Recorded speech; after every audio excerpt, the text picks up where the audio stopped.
बात करेंगे अब हम लोग पास्ट एडजस्टमेंट्स की। पास्ट एडजस्टमेंट्स या हम इसे बोलते हैं adjustment in closed accounts. Adjustments in closed accounts.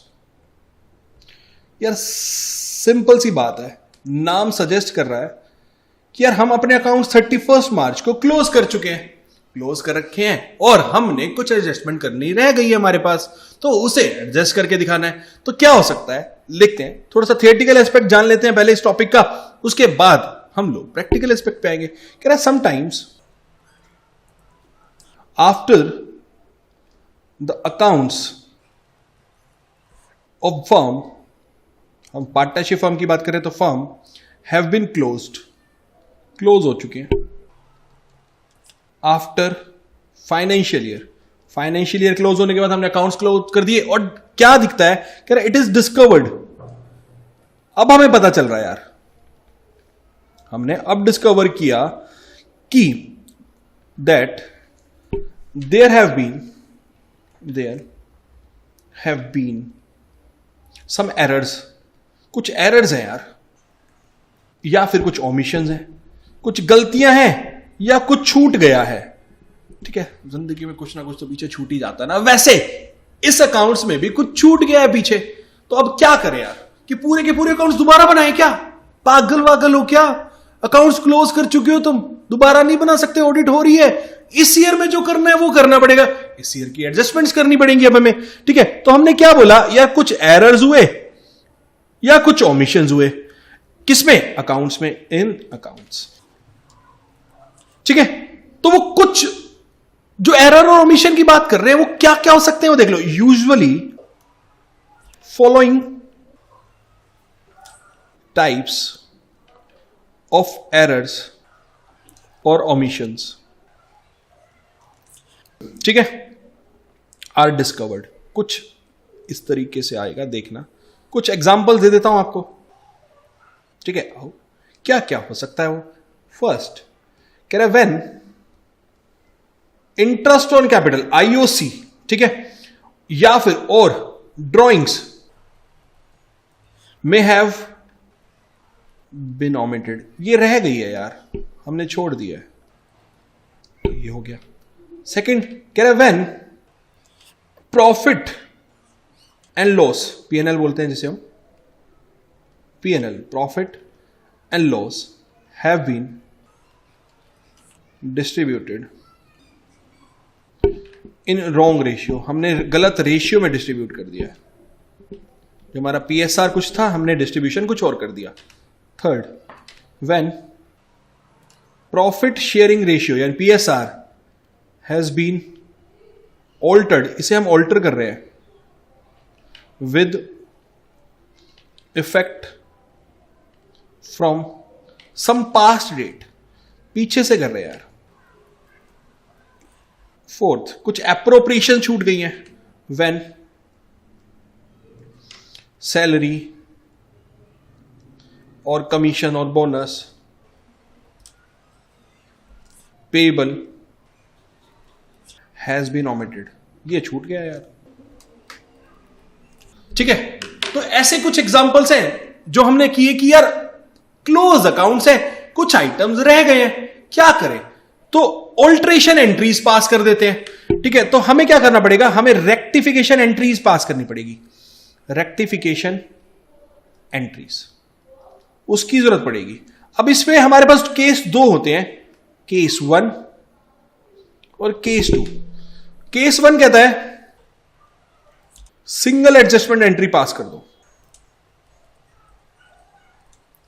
क्या पॉसिबल है सर कि एक ही एंट्री पास करके हम सारे एरर्स और ओमिशंस को रेक्टिफाई कर सकते हैं? बिल्कुल पॉसिबल है, एंड ये केस इंपॉर्टेंट भी है। अगर मैं आपकी बात बोलूं, आप जो भी बुक यूज कर रहे हैं, चाहे वो डीके गोयल हो या टीएस ग्रेवाल हो या Divya Sharma, what ever may be the book, मुझे उससे कोई प्रॉब्लम नहीं है। Mostly questions on an average 10 to 15 questions इस टॉपिक पे जरूर होंगे। डीके गोयल सर ने ज्यादा दी हुई हैं तो 20-25 हो जाते हैं। Case 2, separate entries for each error और ओमिशन। हम हर एरर ओमिशन के लिए एक सेपरेट एंट्री पास करें, ठीक है। इस पे जनरली बुक्स में 2-3 क्वेश्चंस ही मिलेंगे आपको, ज्यादा नहीं है। तो इंपॉर्टेंट अपने आप ही आपको समझ गया कि केस नंबर 1 है। और मैं आपको बता दूं, कंपलसरी क्वेश्चन आएगा ही आएगा। 3 to 4 मार्क्स में आपको इस पे क्वेश्चन मिलेगा ही मिलेगा आपके बोर्ड एग्जाम में।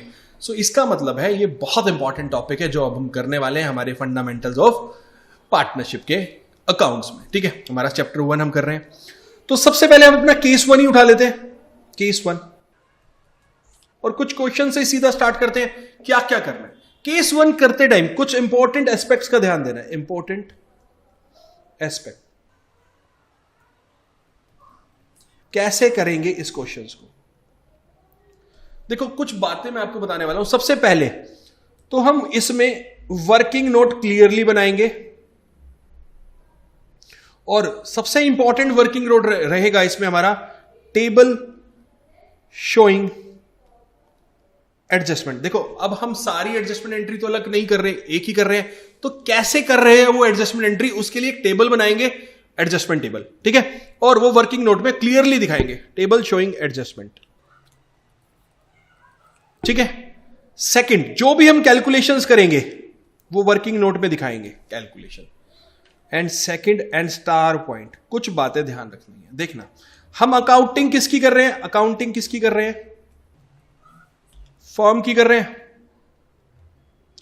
और फर्म में हमारे पास पार्टनर्स भी हैं। फर्म तभी तो है जब हमारे पास पार्टनर्स हैं। तो देखना, जो एप्रोप्रिएशंस हम करते हैं, जो पार्टनर्स के पास एप्रोप्रिएशन जाती है वो पार्टनर की इनकम हो जाती है, यस और नो। तो हम इनके कैपिटल में उसको क्रेडिट करते हैं, यस और नो। तो वही फर्म के लिए ये जो इनकम है ना, वो फर्म के लिए एक्सपेंस हो जाएगा, और हमें फर्म की बुक्स में उसको डेबिट करना पड़ेगा। आई बात समझ में। जो पार्टनर की इनकम वो फर्म का एक्सपेंस, और जो फर्म की इनकम वो पार्टनर का एक्सपेंस, यानी एंड वाइस वर्सा। यहां तक बात समझ आती है। ये 2 बात आपको ध्यान रखनी है। इस 2 बातों के बेसिस पे आपका ये क्वेश्चन 110% करेक्ट होगा। आई बात समझ में। Guarantee of profits, important and last topic of this chapter. नाम क्या कह रहा है, गारंटी ऑफ प्रॉफिट। अब हम गारंटी किसको दे रहे हैं, टू अ पार्टनर।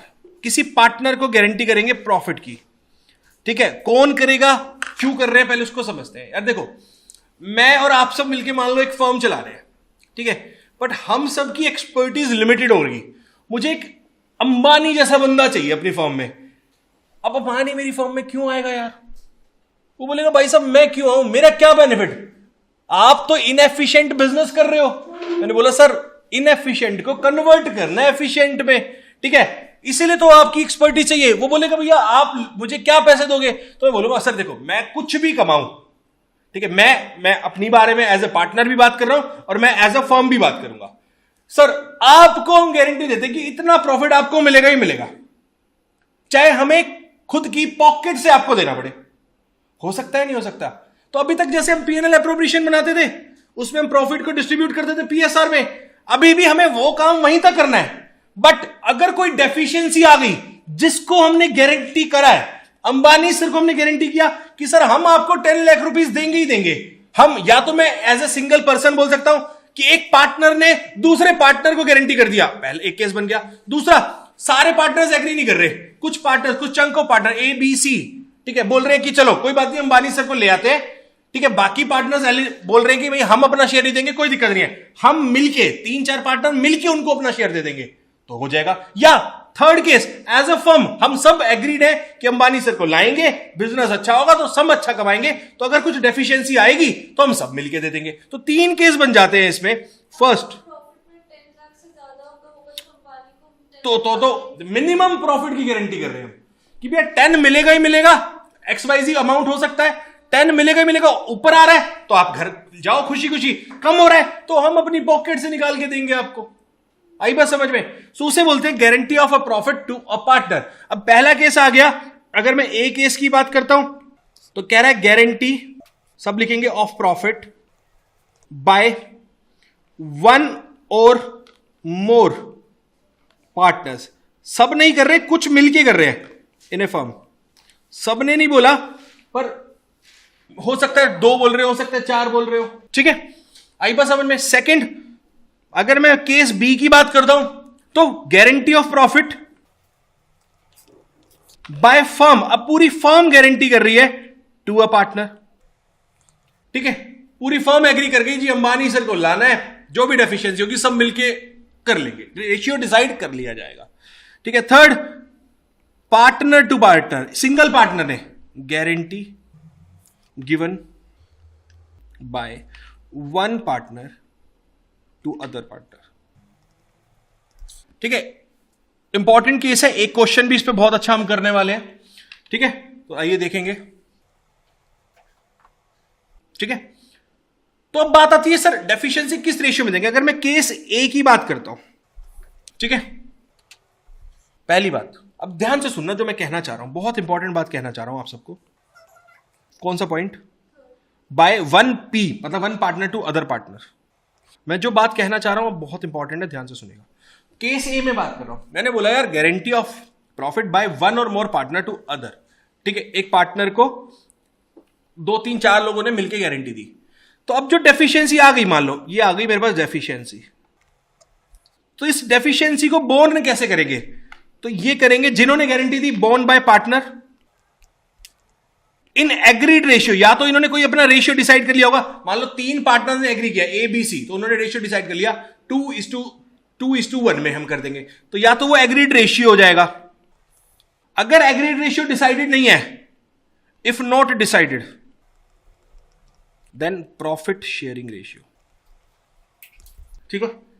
सिंपल सी बात है, कुछ भी नया नहीं है, जो आपने पूरा चैप्टर पढ़ा सिमिलर वही है। बस एक बात, जब आप पीएनएल अप्रोप्रिएशन बना रहे हो तो वहां पे जब लास्ट टास्क आपका होता है कि प्रॉफिट जो बच जाता है वो पार्टनर को आप डिस्ट्रीब्यूट करते हो। बिल्कुल मैं आपको लेमन लैंग्वेज में बिल्कुल सिंपल टर्म्स में एक बात समझा रहा हूं, आप सुनना। एग्जांपल ले रहा हूं आपके सामने। यार 3 पार्टनर्स थे, ए बी और सी पार्टनर्स थे। सी को हम नया पार्टनर लेके आए और उसको हमने गारंटी किया, ए और बी मिलके कह रहे हैं यार आपको हम 5 लाख रुपीस का प्रॉफिट जरूर देके भेजेंगे घर पे। ए ने हमें ज्वाइन, सी ने हमें ज्वाइन कर लिया। अब वो 5 लाख रुपए इसके लिए सेव हो गया कि फर्म कुछ भी करे उसको 5 लाख रुपए मिलेंगे या उससे ज्यादा, अगर अच्छा प्रॉफिट हुआ तो उससे ज्यादा मिल जाएगा। अब ए और बी ने डिसाइड किया कि इसको अगर कुछ डेफिशिएंसी आती है तो हम 2:1 के रेशियो में बियर कर लेंगे, एग्रीड रेशियो मिल गया, ठीक है। तो अब क्या हुआ, जब पीएनएल अप्रोप्रिएशन बना तो जो प्रॉफिट आया उसमें जो सी का शेयर था वो बन रहा था 2 लाख रुपीस, ठीक है। अकॉर्डिंग टू पीएसआर बन गया 2 लाख, तो डेफिशिएंसी कितने की हो गई? 3 लाख रुपीस की हो गई। अब इस 3 लाख रुपीस को तो हमें उसको देना ही देना है, तो इसको बियर कौन करेगा? ए और बी बियर करेंगे। तो जो उनका शेयर था ना उसमें से हम माइनस कर देंगे और सी के शेयर में ऐड कर देंगे। सी को तो 3 लाख और देना ही देना है। अब 3 लाख को बोन कौन करेगा? ए और बी। किस रेशियो में? 2:1। तो ए के में से 2 लाख माइनस कर देंगे, बी के में से 1 लाख माइनस कर देंगे और उसको पूरे का पूरा 5 लाख देके अपना पीएनएल अप्रोप्रिएशन को क्लोज कर देंगे। आज हम एक अच्छे और इंपॉर्टेंट टॉपिक की बात करने वाले हैं, जो है interest on loan by partner. मतलब सर पार्टनर ने फर्म को लोन दिया। सर पार्टनर फर्म को लोन क्यों दे रहा है? भाई जरूरत थी, दे दिए, पैसे दे दिए, ये है लोन। तो अब फर्म इसको क्या इंटरेस्ट देगी? हाँ जी देगी, क्यों नहीं देगी। पार्टनर कहीं और पैसे लगाता तो इंटरेस्ट कमाता, फर्म ने बोला हम दे देंगे। देखो जो भी डीड में लिखा हो रेट, जो भी हो वो दे देंगे। और अगर डीड साइलेंट हो या पार्टनर डिसाइड ही नहीं कर पाए क्या रेट देना है तो, और डीड साइलेंट है, डीड इज साइलेंट, तो रेट हो जाएगा 6% पर एनम। इसका मतलब सर आप ये कहना चाहते हो, if the partnership deed is silent about the interest on loan by partner to firm, उस केस में हम 6% पर एनम तो देंगे ही देंगे। हाँ जी याद करो हमारी सेकंड क्लास पार्टनरशिप डीड वाली, जिसमें हमने आपको बताया था if partnership deed is silent तो क्या क्या करना है, क्या क्या नहीं करना है, उसी का ये पार्ट है। आई बात समझ में? तो सर अगर ये इंटरेस्ट देंगे, चलो हम इस इंटरेस्ट की बात करते हैं, तो सर ये चार्ज है या अप्रोप्रिएशन है? ऑब्वियसली बेटा ये चार्ज है। इसका मतलब सर ये पीएनएल में जाएगा। हाँ जी जाएगा। इसका मतलब चाहे प्रॉफिट हो या लॉस हो, इसे हमें देना ही देना है। हाँ जी, बिल्कुल आपको ये देना ही देना है, आप इसको स्किप नहीं कर सकते, आपको ये पे करना है टू द पार्टनर। इसलिए इसके लिए हम क्या करते हैं, हम पीएनएल अकाउंट में ही शो करते हैं। ओके सर, समझ आ गए या? चलो आ गया तो अच्छी बात है। अब मुझे एक बात बताओ सर कि क्या इसकी कोई जनरल एंट्री है? हाँ जी है ना, जनरल एंट्री है। आओ जनरल एंट्री देख लेते हैं। General entry, general entry for interest on loan. Sir phone आ रहा है आपका, अभी बंद कर देते हैं। चलिए जनरल एंट्री की बात करते हैं sir. First, for providing interest on loan, IUL लिख दो इसे, interest on loan to partner. ठीक है, सो बेटा ये मेरा फर्म के लिए एक्सपेंडिचर हो जाएगा, तो मैं चार्ज कर देता हूं इसको। और हमें याद करो, इसको आपने पीएनएल में डालना है। ठीक है, तो interest on loan account debit, ये मेरा एक्सपेंस बन रहा है, अकाउंट डेबिट। ठीक है, टू, मेरी लाइबिलिटी इंक्रीज हो रही है क्योंकि अभी मैं पे नहीं कर रहा, तो ये लोन अकाउंट में चला जाएगा, loan by partner account. Okay sir, और कोई भी एंट्री होगी? हाँ जी होगी ना, ये फर्स्ट है सर। सेकंड एंट्री भी होगी क्या? पीएनएल में चार्ज करेंगे ना, तो profit and loss account debit to interest on loan account. Okay sir, ये दो एंट्री करनी है? हाँ जी, हमें ये दो एंट्री करके चलनी है। पहली, हमने interest on loan as an expenditure book किया, पार्टनर के लोन को इंक्रीज कर दिया क्योंकि अब हमें पे करना है, हमारी लायबिलिटी इंक्रीज हो चुकी है। और दूसरी एंट्री में हमने उसको पीएनएल में चार्ज कर दिया, पीएनएल से बुक कर दिया। आई होप यहां तक आपको कोई प्रॉब्लम तो नहीं आई होगी। हाँ जी सर, नहीं आई है, बिल्कुल भी नहीं आई है।